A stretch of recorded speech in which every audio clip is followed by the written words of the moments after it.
Ang 1998 NBA Champions Chicago Bulls, ang pangalawang three-peat, ang huling yugto ng Bulls Dynasty, ang huling season ng mga kilalang icons ng team at isang huling sayaw. Ang tanong, nasaan na sila ngayon? Ano ang buhay ng mga huling mandirigma ng dynasty na to? Pagkatapos ng confetti, kamera at kasaysayan. Tara, pagkwentuhan natin. From Game 7 or from Championship number 6. Jordan, open, Chicago with the lead! Unahin natin sa coach, Coach Phil Jackson. Isa sa pinaka-iconic at winningest NBA coaches sa kasaysayan ng liga. Siya ang naging head coach ng Chicago Bulls mula 1989 hanggang 1998. Pagkatapos niya sa Bulls, nag-coach din siya sa Los Angeles Lakers kung saan nagdagdag pa siya ng 5 titulo sa kanyang koleksyon. Naging team president ng New York Knicks mula 2014 hanggang 2017. Sa kasalukuyan, 8 years old na si Phil Jackson at retired na mula sa coaching at front office work. Mas pinili niyang mamuhay ng low-key at malayo sa daily spotlight. Pero nananatili siyang aktibo bilang author ng mga libro, public speaker at mentor. Randy Brown, ang reserve point guard ng Bulls, averaging 4.8 points lang sa NBA pero kilala siya sa kanyang energetic defense, hustle at pagpapalit ng pace kapag pumasok mula sa bench.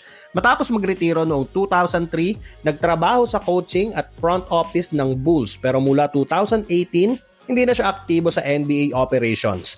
Noong 2009, kinailangan niyang i-auction ang kanyang mga rings dahil sa bankruptcy proceedings. Ngayon, mas nakafocus na lang siya sa education at personal projects at patuloy na konektado sa basketball community bilang former champion at mentor.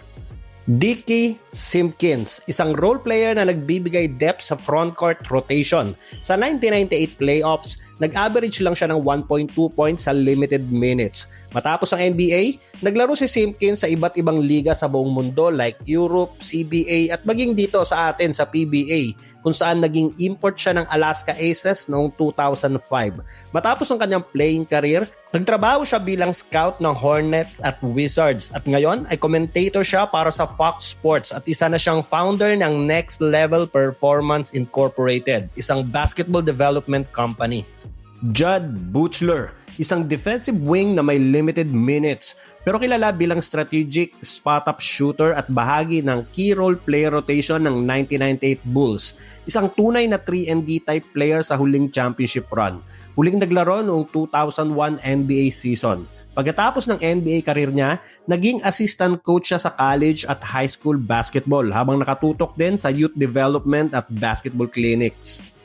Scott Burrell, isang versatile wing player. Hindi siya star scorer pero siya ang rotation player na nagbibigay defense, rebounding at secondary scoring off the bench sa playoffs at regular season run. Ito yung player na nauna pang madraft sa MLB o baseball bago tuluyang piliin ng basketball. Isang unique athletic background. Huling naglaro sa NBA noong 2001.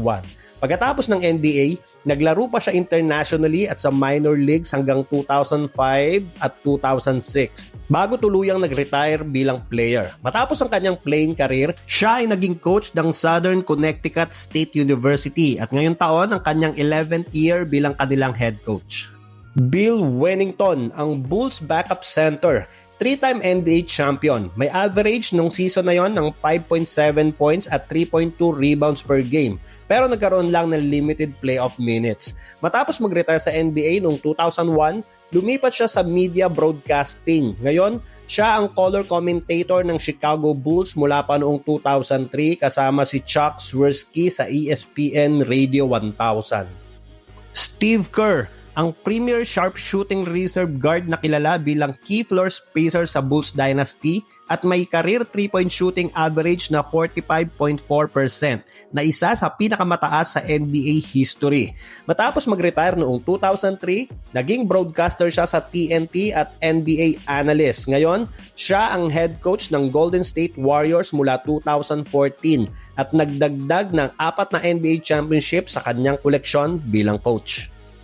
Tony Kukoc, 6-man at key rotation scorer at playmaker. Isang versatile scorer, passer at big man na nakakagawa ng play mula sa perimeter o poste. Nanggagaling mula sa bench pero madalas na siya ang leading scorer off the bench at minsan starter dahil sa kakaibang skill set niya at basketball IQ. Isa sa mga sinaunang stretch big. Nagretiro noong 2006 matapos ang kanyang stint sa Milwaukee Bucks. Matapos ang retirement niya, ngayon siya ay isang special advisor sa Chicago Bulls organization. Hall of Famer at nakabase sa paligid ng Chicago habang patuloy na konektado sa basketball world. Punta naman tayo sa mga starters. Ron Harper, ang starting guard, defensive stopper, intelligent team defender at unselfish scorer. Si Harper ay naglaro ng 15 NBA season at huminto sa professional basketball noong 2001 matapos ang stint niya sa Los Angeles Lakers kung saan nanalo siya ng 2 karagdagang NBA championships, 2000 at 2001. Ngayon, nakatuon siya sa family at mentoring sa basketball community. Kasama na ang mga anak niyang NBA players. Siya yung tatay ni Dylan Harper at Ron Harper Jr. para sa mga batang fans dyan. Luke Longley, ang towering starting center ng 1998 Bulls, isang under-the-radar pero crucial na bahagi ng championship rotation. Sa finals, nagbigay siya ng size, defense, rebounding at mid-range scoring. Kasama sina Michael Jordan, Scottie Pippen sa 3 sunod na titulo ng Bulls. Matapos magretiro noong 2001 dahil sa ankle injury, bumalik siya sa Australia kung saan naging co-owner at special advisor ng Hoops Capital, ang organization na nagmamay-ari ng Sydney Kings at Sydney Flames sa NBL at WNBL. Dennis Rodman, ang rebounding at defensive specialist ng 1998 Bulls, isang key player sa kanilang championship run, dominant sa boards at defense, kahit hindi top scorer. Nagretiro siya sa NBA noong 2000 pagkatapos ng short stint sa Lakers at Mavericks.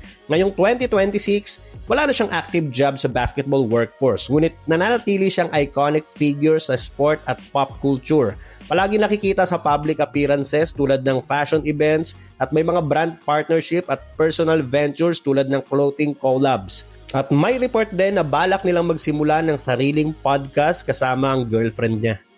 Scottie Pippen, ang legendary small forward ng 1998 Bulls at isa sa most complete two-way players ever. Isang key contributor sa 6 NBA championships ng Bulls dynasty dahil sa kanyang defense, versatility at playmaking.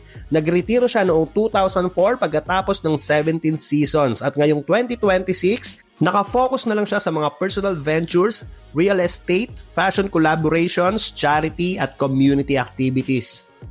At last, Michael Jordan, ang star at leader ng 1998 Bulls, pangunahing scorer, clutch performer at elite defender na humakot ng 6 NBA championships sa Bulls dynasty. Nagretiro siya noong 2003 matapos ang stint sa Wizards. Ngayon, nakafocus na lang siya sa kanyang mga business ventures. Co-owner siya ng NASCAR team na 2311 Racing kasama si Denny Hamlin at dati siyang majority owner ng Charlotte Hornets bago niya ito nabenta noong 2023. Pero nananatili pa rin siyang minority owner ng franchise. Bukod dito, patuloy ang tagumpay niya sa very successful Air Jordan brand at iba pang ventures, pati pagiging special advisor sa mga sports at entertainment companies. So, sila ang bububuo ng 1998 championship team ng Chicago Bulls. Marami sa kanila ang patuloy na nakaka-inspire sa basketball community bilang owners, mentors, coaches at iconic figures sa sport at pop culture. So, sa tingin mo, anong version ng team ang pwedeng makapagpatumba sa 1998 Chicago Bulls? Pagkwentuhan natin sa comments. Pa-like and share naman ang ating video at baka naman, paki-subscribe na din ang ating channel para sa mga susunod pang NBA Kwentuhan.